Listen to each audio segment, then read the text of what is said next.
Pois é, gente, a lei de cotas acaba de completar 25 anos. A lei é aquela que determina que as empresas com mais de 100 trabalhadores tenham pelo menos 2% de funcionários com deficiência. Para fazer um balanço dos avanços da lei e também sobre o que ainda precisa ser feito, a gente recebe hoje aqui a Gersonita Souza. Ela é presidente do Conselho Municipal da Pessoa com Deficiência. Boa tarde. Boa tarde. Obrigada por ter aceitado o nosso convite. Obrigada a você.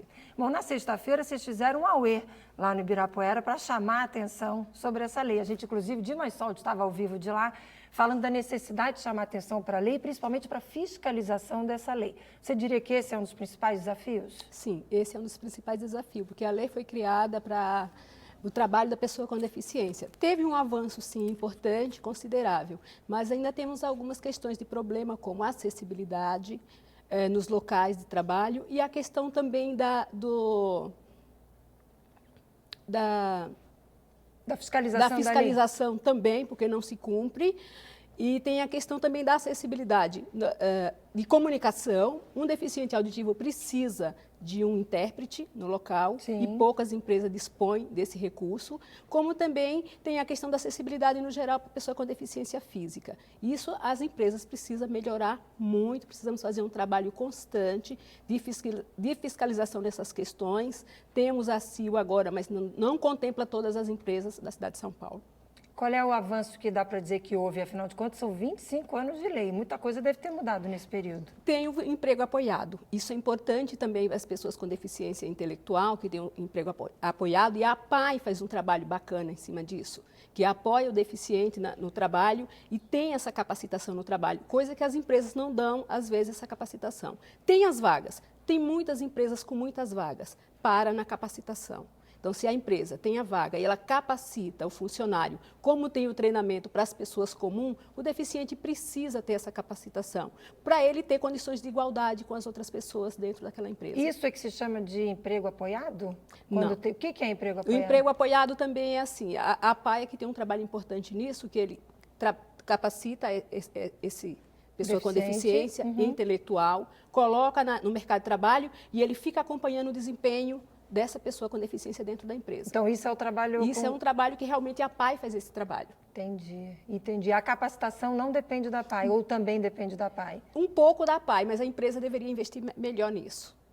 Ao contratar uma pessoa com deficiência, vê a necessidade. Ele necessita de uma rampa, ele necessita de uma acessibilidade de barra dentro da empresa, ele necessita de um intérprete dentro da empresa, ele necessita de um tipo de curso específico para ele, dentro da sua necessidade. Isso precisa ter. Muitas empresas têm as vagas, mas não têm essa capacitação. A pessoa tem que se capacitar fora para poder voltar à empresa para o trabalho. E nisso as empresas conseguem ter vagas e não conseguir preencher. E como é que é o acompanhamento de vocês enquanto poder público, no Conselho, por exemplo? O Conselho, nós estamos agora fazendo um trabalho junto às empresas, nós trabalhamos com o CAT. Nós temos um deficiente auditivo que ele está nessa questão do trabalho. E ele reclama muito que na faculdade não tem intérprete, nas empresas não tem intérprete, e aí eles vão tem as vagas, eles vão até as empresas, preenchem o seu currículo, vai até lá. E barra nessa questão, não tem um intérprete para te acompanhar.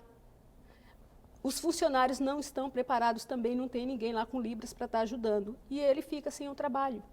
Ou ele é contratado, mas ele fica mais tempo em casa do que na própria empresa por conta dessa capacitação e desse suporte que eles necessitam realmente. E para eles é fundamental, né? Fundamental. Para qualquer pessoa, né, gente? Está empregado, está trabalhando, está se ocupando, é fundamental. No caso, para eles, com certeza, também, né? Sim, nós verificamos algumas empresas que têm as vagas. A pessoa com deficiência estava capacitado para trabalhar. O problema é que não tinha acessibilidade para que ele conseguisse chegar e entrar no seu local de trabalho.